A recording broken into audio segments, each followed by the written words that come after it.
Troops, good morning. Day 22 of the pod, and it's Friday, and we're up and we're at it. A little bit later, 6:15 here in the UK. Just a little bit, the damp is drying up from the overnight rain, and it is the weekend, and it's also here in Surrey, in the south of England. It is the bin day. It is the black bin day. It's bin day today. So the wheeler bin for the rubbish is going out. When I get back in, I'll tell the wife I've put the bin out, and then when I've brought it back in, I'll remind her that I've brought it back in. Does anybody else do that? Put the bin out, tell the partner they've put it out, and then when they've brought it back in, I tell them they've brought it back in, and they just say, all right, thanks. We all need a bit of love, we all need a bit of recognition each week, or it may be just a man thing. So well, just checking in, day 22 of the pod,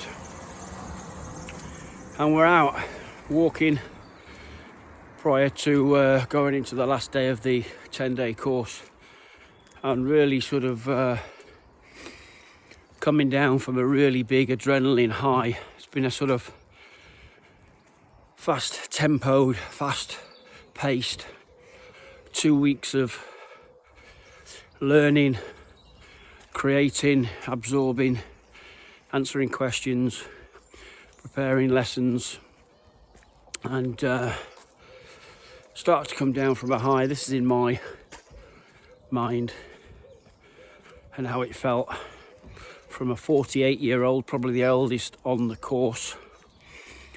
And cool, yeah.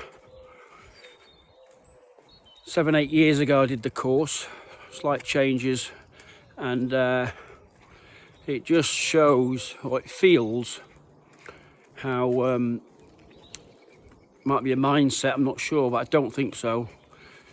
It feels that the bullet-fed lessons, and you're trying to absorb what they're saying, look at the notes, answer questions, type things up, write notes, as the ability of the brain to react that quick at that such intense learning speed, it seems flash to bang. It may be me, but I'm not sure. But yeah, just in deep reflection as I'm coming down off the top of the roller coaster of the 9 days that's just gone. Just going into a couple of hours worth this morning just to finish. We had the closing brief yesterday afternoon by the boss, just summarising how people go into their new roles going forward. So yeah, just in deep reflection, I'm going to pull some notes together and feed that back to the organisation to make some improvements, and then back into a normal flow. The lesson yesterday on the Solomon Ash experiment went really well. That the person who was picked on, which was a military doctor, it's quite hilarious, and his eyeballs, as he was trying to work out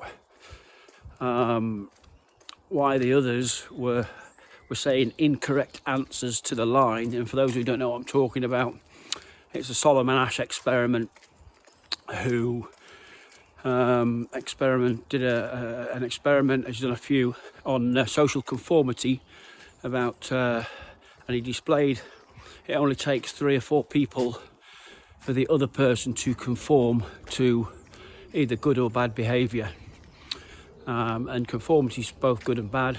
So if you want everybody to conform to a set standard so you can move forward in the organisation, and conformity, you know, if you want everybody to wear the same dress, do the same actions, the behaviours, you know, for a set outcome or goal or towards the mission, then that is conformity, but we do it as humans. And the experiment showed when you've got a vertical line, top to bottom on the left-hand side, and then you've got 3 alternatives to the right. One is the correct answer, matching up the judgment line, and then you've got 2 incorrect ones. And it is sort of fairly obvious if you really look at the lines. And when you're looking at the visual exposures as you're playing the slideshow, first exposure, second exposure, third exposure, and you're all saying the correct answer, A, then it's B, then it's C, and then you throw in a spanner, a red herring, and the 3 people say the wrong answer all in the line, and then your mind and brain goes, hang on a minute, no, it's definitely not that. And then it was quite funny to watch the eyeballs as they were just rattling in his socket. And then at the end of the lesson, because what I did, I ran the experiment. So I had my name on the first slide, and I just sort of welcomed. They know I am anyway, I'm just going through the motions. And I said, right, before we go into the ash experiment, we are just going to do a quick eyesight and judgment test. So they didn't know what they was doing, apart from the 3 that was in on it, that I'd briefed up before. And then it was only the doctor that didn't know. I didn't pick on a doctor for any reason. So no offence to the doctors out there, you do a great job. He was just the one that wasn't in the classroom at the time, and I managed to get the other 3 together. So it could have been any of the others, but he's the worst person I could have picked, to be honest, because choosing a doctor with that sort of level of intellect, not that the others weren't, far from it, and he would be the one that would be scrutinising things more. But it worked a treat. Obviously not everybody conforms all of the time, and I was prepared to act and deliver if he did not conform, but he conformed. So yeah, it was quite funny. Even when I said to him, sort of, Doc, how was that? He went sort of, yeah, fine, even though his eyeballs were physically moving, and his facial expressions, it was hilarious. And I even said to him at the end of it, I said, okay, Doc, how was that for you? And he sort of went, yeah, fine. And then I said, so you, congratulations, Doc, you just fell foul of conformity with just a line on a PowerPoint slide. And he's gone, no, I didn't. I said, he said, did I? I went, yeah, you did. He says, oh, which answer? And it was quite funny, and his light was like, huh? And it was, and then everyone started laughing. Even the observers at the back, the assessors. I was getting assessed by one of the guys who was my coach, giving me some feedback. I had the course instructor, and then I had an accreditor sat at the back as well. So it worked really well, and it's really good. So check out the ash experiment. I'll link it into the show notes, the 5-minute video showing the original study, and it's really interesting, the ash conformity experiment. And then we had another couple of ones, more psychological studies as well, which is really worth checking out if you're interested in human behaviour and what happens when you're in positions of power. So for an example, the Stanford prison experiment that was done back in that time as well. For Vince Lombardo, I think his name was, who's talking about the Solomon Asch video. So when you look at the Solomon Asch video that I'll share in the episode notes, Vince Lombardo's, I think 93 now, looking really well, from New York, who set up the separate study, Stanford prison experiment, where he set an experiment up, a controlled experiment within the Stanford University, and they paid people $15 to take part, and it lasted 6 days. And the only reason why this study, I won't want to steal the full story because there's a movie on this, check out the movie Stanford Prison Experiment, and it is absolutely phenomenal. It's shocking what happened, how the prison guards who got carried away and started torturing, and the student got out of hand, and it continued. And anyway, 6-day mark, after 6 days in, Lombardo's girlfriend at the time, forced it to stop, or she was going to break up with him. I don't want to tell you too much more, but it just shows the power of conformity, of the power of authority when we're in powerful positions, and we've got positions of rank and authority over others, how people abuse their power. Now they may know it and they may not know it either, but it's same as us within the military. For an example, it's easy to do when we get a rank on our arm, or on our epaulette at the top of the shoulder, or on our arm, or now in the new uniform on the chest. As we go up the ranks and we're in positions of power, it fuels the ego. And then, when people get sticks to march with, sergeant majors, they go from one rank to the next level, position of power and pressure from an organisation. And it's in context, we do need rank, it's a hierarchical organisation, like many organisations, but obviously we are here to defend the country. If we have to go to war, we have to go to war. We've got to protect the nation, and at the end of the day, if we've got to kill, we've got to kill. So there is reasons for it. Anyway, so yeah, just really fascinating. On the check out the Stanford Prison Experiment, and we did a couple of other ones as well, which is we did the halo and horns effect, which is how we assume and we perceive when we look at people straight away. Perception is another thing.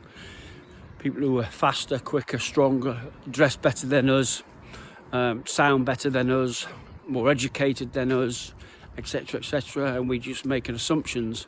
And then once we hear their story and we get to know them a little bit more, barriers start to break and we start to see them, especially when people show vulnerability. And once people start showing vulnerability and they start saying personal stories and where they've come from and why they've got to where they've got, and everybody's got a story, everybody's got a book inside them,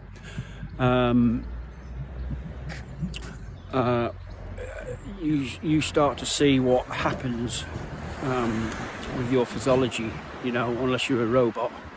So it's really interesting when you take note of your physiology once you prejudge or assume, and social media doesn't help, because all we see is everybody's filters and everybody's perfect life, and everybody's got money and bigger houses, bigger cars, loads of money, better watches, better looks, all this sort of stuff that we're buying into, which is a form of conformity, really, social conformity, because we wish we could have, and why is my life not like that, and all this sort of stuff. And it's false. It's just people portraying, and they're just bigging up and just trying to fight through life. Some are doing it intentionally for marketing reasons, and some are just genuine, just documenting their journeys like I am. Let's take a quick selfie for the camera, for the thumbnail. So yeah, halos and horns is we're sort of categorizing people and putting them into certain boxes of a halo, which is sort of the sun. If you look at the sun is one little shape, if you like, in the sky, and then the halo effect is around the sun. This is how it was explained yesterday. And then horns, halo and horns, is we're looking at other people and we're sticking horns on their head like the devil, and that's sort of a negative and it's just perception and assumption. And we do what I used to do. It wasn't my idea, it was part of the lesson when I was in the job I'm just starting now, back in the classroom years ago. It was when I used to teach this, I remember a whiteboard. I used to start the session and I just used to put a sum. Let's just say it was 5 plus 5 on the whiteboard, 5 and then another 5 plus 5, and then I'd draw a line to total it up, and I would put 9. I would make an error, and I'd say, right, okay, let's just go into this session, and I'd put 5 plus 5 and I'd put equals 9, so we're one short. And within a second or two, as I'd turn around, somebody, one person or two out the 6 or 8, would just point the error out straight away and go, oh, sorry, that's incorrect. They would just do that by default already. It leads you nicely into the session of Halo and Horns, talking about assumption, how we assume with our personal experiences, our personal beliefs, our personal biases. They was right about the sum, but it's just interesting that how we default to the negative, and that is biology. And it's not a bad thing, we just got to be aware of it.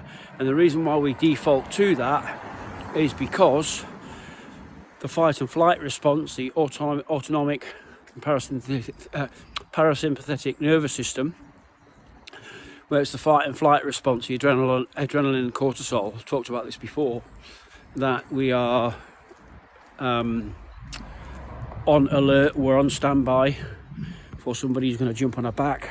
You know, we're going to get attacked by an animal or a person, so we're just in that fairly high state of arousal, especially first thing in the morning, and it's at the highest, apparently, according to neuroscientist Andrew Huberman. The Huberman Lab's worth checking him out, and it's the highest at for the first sort of half an hour when we wake up. So it starts to build when we're starting to rise out of our beds, and then sort of the first half an hour while we're awake, just to confirm we're okay. So and this is one of the reasons why, you know, biology does what it does to protect us. Survival first, protection of the brain, it's protection and survival. And also mapping that across to Maslow's hierarchy of needs, which is a hierarchical triangular shape model. And if you look at the bottom, Maslow's, check out Maslow's. It's got food, shelter, safety, security at the bottom, etc. It's really interesting to look at that. So yeah, that's the halos and horns. We also looked at the bystander effect, which was quite interesting as well. And I'll give you an example of the bystander effect. Is how many times have you drove past or walked past people that are struggling, either with their shopping, their bags, and you just walk past them with everybody else? Or how many times have you, in the last 12 months, have you drove past somebody who's broken down at the side of the road and you've helped them, which is great, but those who you've drove past and you've not helped? We know we should help and we've not helped, and me too. So over the last 12 months I've probably stopped and helped, I would say, 2 or 3 people, you know, asking them if they're okay, what the problem is. I remember getting out the car and pushing a car off the side of the road so traffic can continue on a roundabout locally, but also I've gone past about 5 or 6 people, and that's probably been at speed on a motorway and it's been a little bit too late, or I've had to make a decision: am I going to be late for this, whatever it is, overstopping, or I've just gone, no, I'm not stopping, which is not a good attitude, not a bad attitude. It's a bad attitude, really, but it is, for whatever it is, it's the bystander effect, which came about from the killing and the raping of Kitty Genovese, who basically, I think, in America, and this is why the bystander and certain rules have come out and human rights and all this sort of stuff, not just human rights, but yeah, can't remember off the top of my head, to be honest, I'm tired. But so yeah, whereas she got stabbed in the street, broad daylight I think it was, she's in pain, she's screaming out, she'd been stabbed, and then as she got, the guy ran off, and then she was still alive, she crawled into a park I think it was, or down some alleyway, still everybody walking past not helping her, and then the guy returned, raped her, I know it's sick, sorry, and then continued stabbing her till she died. And then yeah, that was, you know, an example of the bystander effect, and that's why it's now across trainings. And what's quite interesting is, again, it's for two reasons. Number one, that we know we should be doing something, it's humane to do something, but we don't because of others, what others think. And also, let's say if somebody's got blood all over them in the street, we also feel that not only if you're the first person on the scene to act, that if you carry out the wrong action and that person dies, let's say, because you try to save them, then what would happen to us? We sort of think the worst thing. So it's a double edge, really. And again, it's the human psyche in here, 4-inch block between our eyes. It's quite crazy, you know, and sad story. Well, that's the bystander effect. And I mentioned yesterday, I heard in the country of Argentina, and I think this is true, I'm not sure where it's come from. If anyone's been to Argentina or they know this is true, then let us know. It is a rule that if they do not, it's in their culture, if they see somebody in the hurt locker of pain, if it's broken down, fallen down in the street, if they don't go to their aid and help them straight away, I'm sure they can get put in prison. That might be extreme, it might not be, but wow, what a mindset and what a culture. If this is for the Argentinians, hats off to them. It's unbelievable. Imagine that, everybody helping other people. Can you imagine that? Everybody just helping somebody else. That would be unbelievable. And we probably did this many years ago, you know. I remember growing up in the early 80s, born in 76, I'm 48 now, in April 24, where we are now, time of this vlog. And I remember all our doors were open, you know. We just used to walk into the neighbour's house, you know, make ourselves a cup of tea until they were back home. It was just unbelievable times, really. I know some of you listening to this cannot believe it, and this is what, you know, back then had its really good times, you know. And where we are now, scarcity now, fear, scarcity, and I'm just a couple of chapters in on my new Audible, Scarcity Brain, fear-mongering and scarcity, and which is really interesting, by the way. I was sort of scared to do this, we're feared to do this. The scarcity loop in the brain, how it's, you know, if it's from the race, the colour of our skin, the things we say, from the bystander effect, for the halos and horns effect, for the positions of power effect, to the conformity. It's unbelievable. It really is so fascinating. I must work out a way and look at maybe a course to do, maybe an educational academic course, maybe along the lines of neuroscience, maybe psychology, human performance. I need to see what's out there, and just fascinated with it. Problem is I've got no sciences. I've got health, sport and fitness degree. I've got a leadership management degree, and some coaching qualifications, some assessing qualifications, teaching qualifications, but I've got no biology and sciences, so which I would need for some sort of psychology. But I'm sure somebody would take me on. I'm going to look at that, and I'll keep you posted. Anyone's got any ideas, and let us know. Ideally, probably a UK qualification, maybe internationally recognised. And hopefully we can get some free funding and stuff. Just going to go past some bin men. It's all about the bins. All about the bins. Morning, boys. There's the bins, look, eh? I used to be a bin man for a few months. Really good. It was about $5-6 an hour an agency. There the boys are, look, there's the bin men.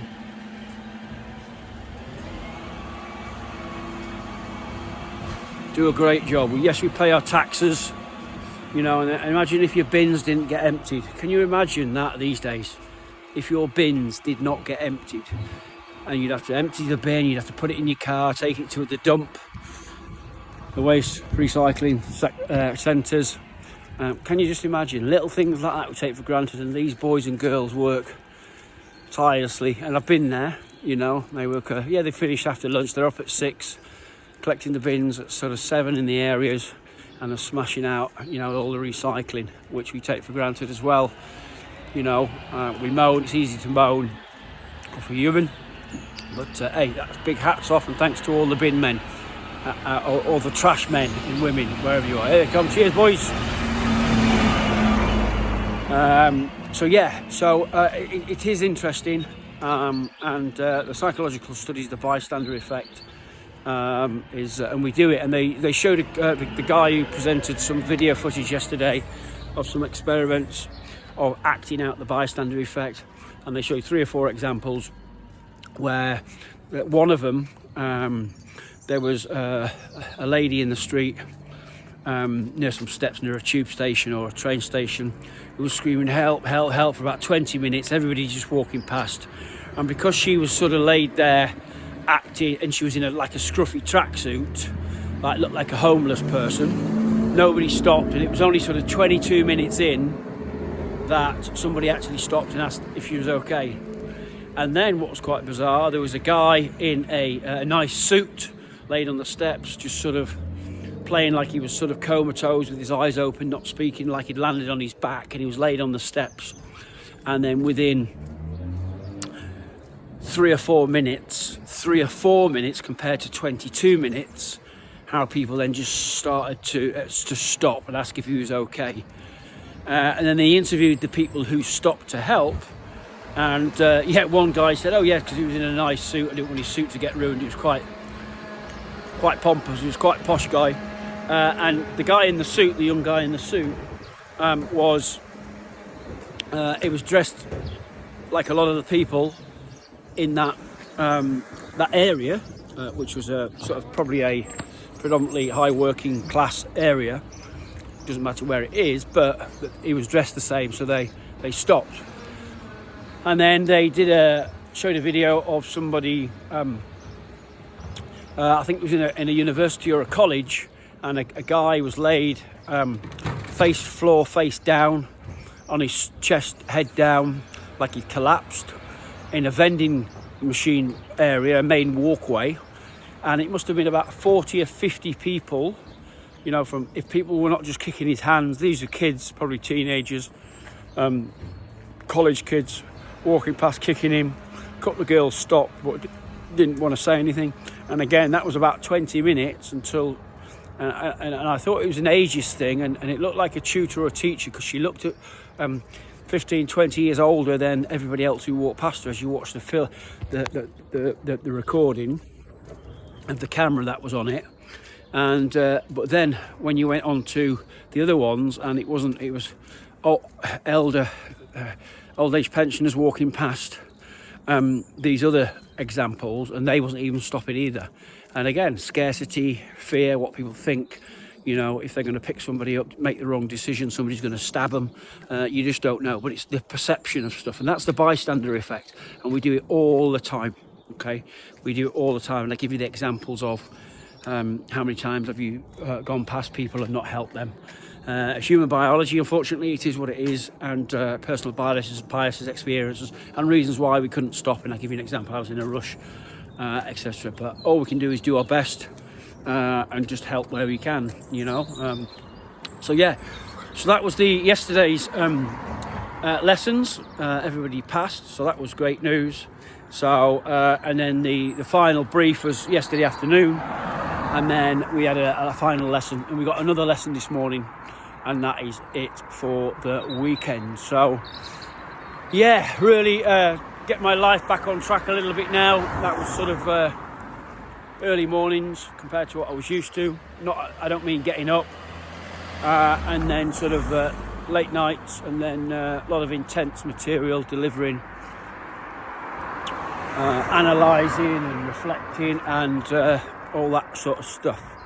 So that was really useful, really good, and I've been through it.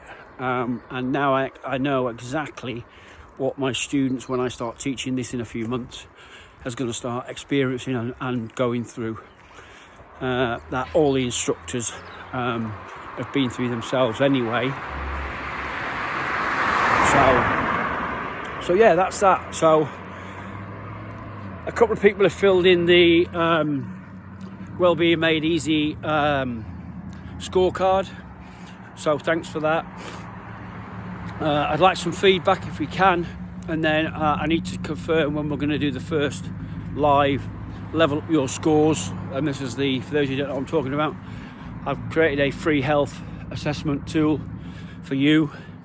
So see I'll link it again in today's episode notes if you've not got time to listen to, or you've not listened to yesterday's or the day before's, the scorecard.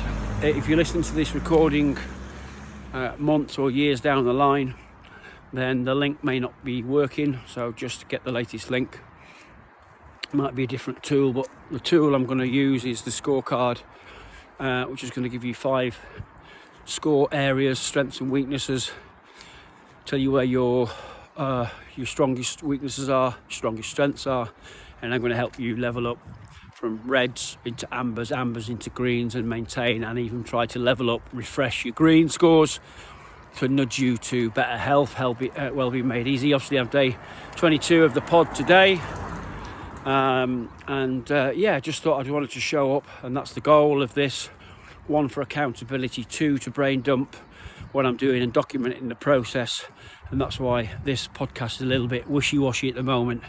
But it's not edited unless the camera roll drops off, and I had to add a couple of videos in there, but I'm not editing it.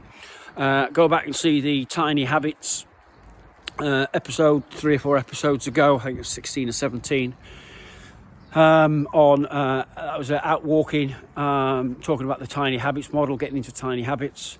And then I was in the man cave, and I was doing did the drawing of the BJ Fogg Tiny Habits model. And I'm also gonna I also talked about fasting. I did a 36-hour fast a couple of days ago, so I'll see how that went. It was going to be a 24-hour, and I extended it to 36. I'll see how that went. Go back there. Also go back to episode 0 if you're just new to this channel, and listen to where I've come from, how I was about to bail out and not start this episode. Procrastination. I had a goal of setting a podcast up.